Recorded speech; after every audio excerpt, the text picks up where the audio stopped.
And now for our next news special report.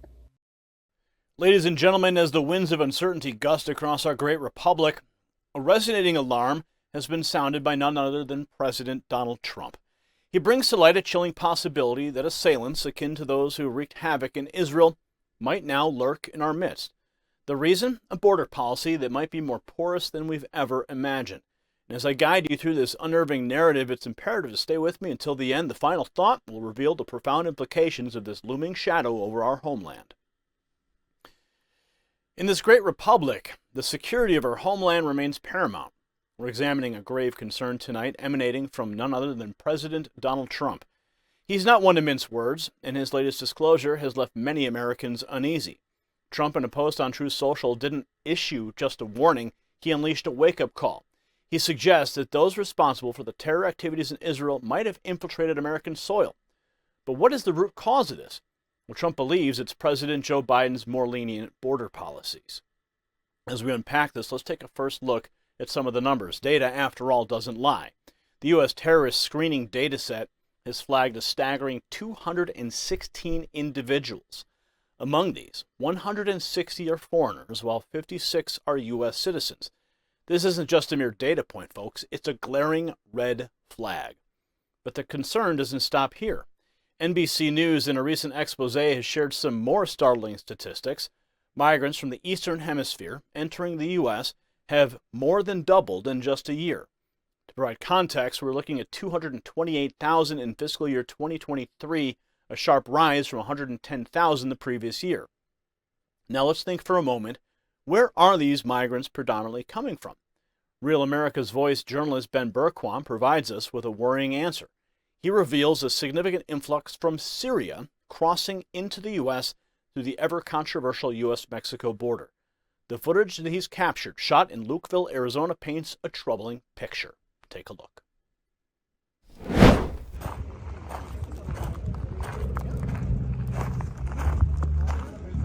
Where are you from?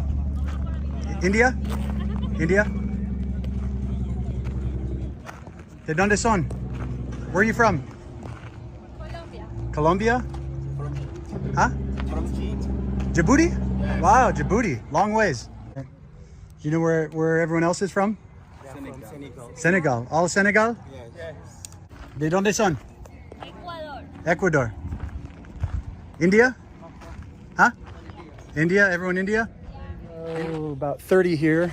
Had 150 down at the camp. They're dealing with them down there. And actually, as I look down the road, there's a whole nother large group coming. Again, broke this story about 2 months ago.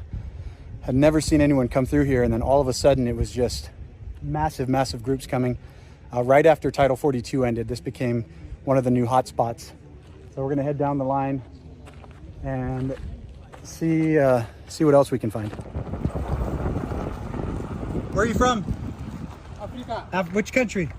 Senegal. Senegal. Yes. Where are you going? New York? Yeah, I'm going to Cincinnati. Cincinnati. Okay, Yeah. thank you. Thank you. Senegal? New York. New York? New York? Senegal? Senegal? Senegal? Senegal. Where are you going? New York? Oui. New York? New York. Okay, New York. Senegal? Senegal? Senegal? Where are you going? Ohio. Ohio. Senegal? And Ohio? Ohio? Ohio? Wow, a lot of Ohio. Senegal and then Ohio? Are you going to Ohio? Ohio? Senegal? Well, sorry to my cousins out there. They're coming to Ohio. Senegal? Senegal. Senegal? Senegal? Senegal? Senegal. Where are you going? New York. New York? Oui. New York? New York. New York? New York? Senegal? Senegal. Nice. What's your name? Suleiman. Suleiman? With Suleiman. Senegal? Senegal. Where are you going? New York? Huh? Where? New York? Washington. Washington. Where are you going? New York? Yeah, New York. New York, New York? New York. Okay, Eric Adams, here they come. All right. Thank you. All right, Eric Adams, there you go. Here they come. Senegal? Okay. So we got the water droppers out here. Everybody doing their pit stop to get some waters. And the line just keeps coming. Senegal? Senegal? Senegal, yes. Senegal. Where are you going? New York? Okay. Senegal. Where are you going? New York? New Jersey? California? New York? New York? They're coming. New York, be ready. They're coming. Senegal? Senegal, see. Where in America are you going? Ohio, New York, California, New York? Everybody? New York? New Jersey? Mauritania? Yes. Mauritania? Senegal. Where are you going? New York? New Jersey? New York. New York? All right. Woo, baby. There you go. Hey, you thought it was bad before. Strap in. It's getting a whole hell of a lot worse. And the sad thing is, we just saw what happened in Israel. It's coming to America. We're inviting it in. I take that back. Biden and the Democrats are inviting it in.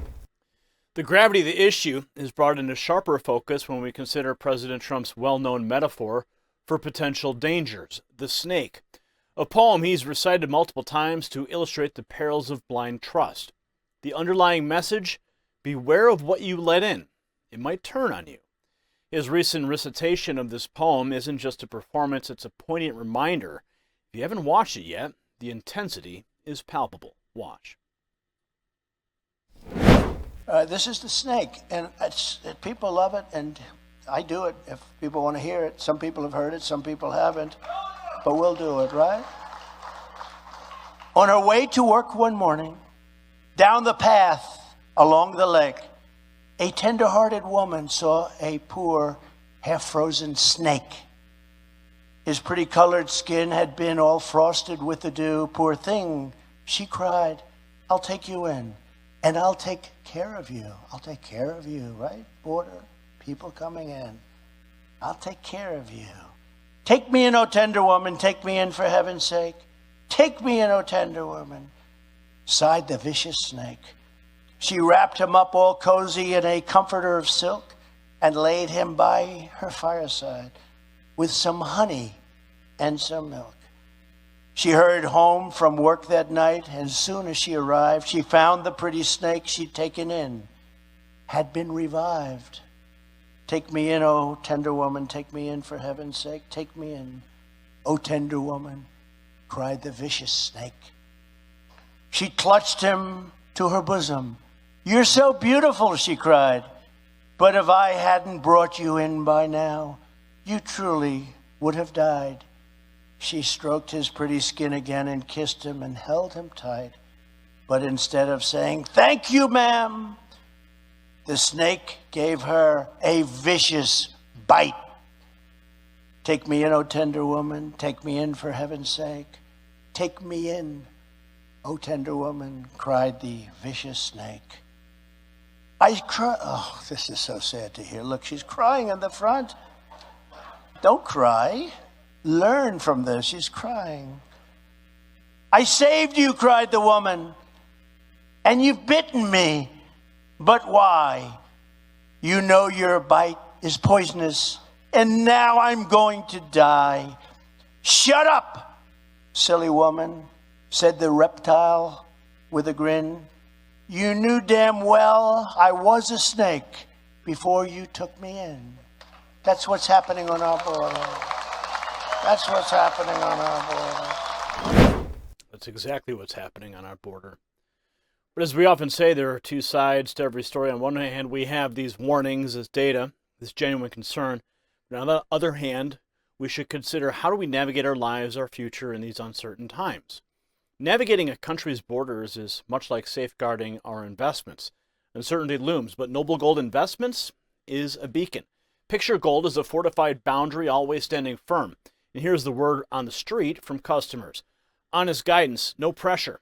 So secure your future amidst these uncertain times. Right now, they even offer a free 5-ounce silver America the Beautiful coin for qualifying accounts. Navigate to nextnewsgold.com. Secure, just like our border should be. Continuing our deep dive, Kash Patel and Steve Bannon, they add another layer to this narrative. they've pointed out a significant oversight by the Biden administration. They've reportedly lost track of 24 known terrorists on American soil. Watch. They detected that 24 known terrorist affiliates had illegally crossed into the country from the southern border. And here's the scarier part. They don't know where they are today. That is who they know they missed. So the question you have to ask, Steve, is how many hundreds, if not thousands, of cartel members and terrorist allies and CCP affiliates infiltrated through the southern border, because they're coming in at the rate of what, 21,000 a month, that the U.S. does not know about. And Joe Biden wants to give them ID cards so they can come in. 21,000 a month. We had 260,000. Sorry, oh, yeah, no, 260,000. That would be 26 combat divisions of what we know. There's another 100,000, another 10 combat divisions of gotaways. The scale of this is so overwhelming, and the IG just said we don't track them. We don't. And it goes back to the question we were talking about earlier. Here's my point. But Cash going to come. That's why I need everybody in this audience to see the footage. We can't play all the footage. It's too horrific, even on a streaming service. Everybody in the audience, every adult, this is not for children, every adult should take some time today to see the footage of what these animals did to the people in Israel. And these are just, you know, these are the old women, these are families, they're shooting children, the girls. Okay? That's going to happen in the United States of America. That day is coming. Write that down. That day is coming because of what we're allowing to happen on the southern border. No, you're absolutely right. I mean, just think about it. Do the math. They admitted to us they have 24 terrorists here in America they can't track. 220,000 a month. What if 1% of those individuals were affiliated, 1%, with criminal organizations that we know of, with cartels that we know of, with foreign terrorist organizations that we know of, and they are in and around America and have been moving in and around America for 2+ months with CCP funding, Iranian support, Mideast terrorist organization financing, all to do one thing: establish sleeper cells in the U.S. and wait for the right time to do this to us. Now let's analyze the scale of this. With the current influx, even if just a mere 1% of these 220,000 individuals have ties to entities with malicious intent, the potential threat magnifies. In layman's terms, 2,200 potential threats monthly. And as the administration oversees funds for borders in Ukraine, the gaping holes in our own defenses remain. As our borders become a focal point of discussion, the Democrats and sanctuary supporters are under increasing scrutiny. Is their stance adding to the problem or helping to resolve it? The rising U.S. terror threat is now in the spotlight. Reports indicate the loss of 24 known terrorists within our borders. Cartel terrorists and even CCP elements are feared to be entering through the southern border. With 220,000 individuals coming in every month, the implications of even 1% of them having ties to criminal groups are enormous. The administration's focus on other global issues like climate change and domestic concerns, while essential, cannot overshadow the immediate threats. With significant funds earmarked for Ukraine's border, the question remains: are our own borders getting the attention they deserve? The looming possibility of another terror event due to these seemingly lax border policies has set alarm bells ringing. As we wrap up the segment, the central concern resurfaces. Are we ready as a nation if those who raided Israel attempts to strike us? Only time will tell. So in wrapping up, we're compelled to ponder, at what cost does negligence come? The recent atrocities of the Hamas attack in Israel serve as a haunting reminder of the very real threats that persist globally. Yet, while dangers lurk, our borders appear more permeable than ever before under President Joe Biden's watch. Every American should pause and reflect on the gravity of the situation. President Trump's warning isn't merely political rhetoric. It's a clarion call for vigilance. Our homeland security is paramount, and now more than ever, the threat feels palpable. It is incumbent upon us, the proud citizens of this republic, to demand robust border protection, ensuring the safety and sanctity of our nation. America's legacy isn't just about the freedom we cherish, but also the security we must never take for granted. Congratulations, you made it to the end of the video. Now keep up your quest for truth with this next news report. And If you found our channel enlightening, join the millions who agree with you. Tap subscribe. Thank you for watching the Next News Network.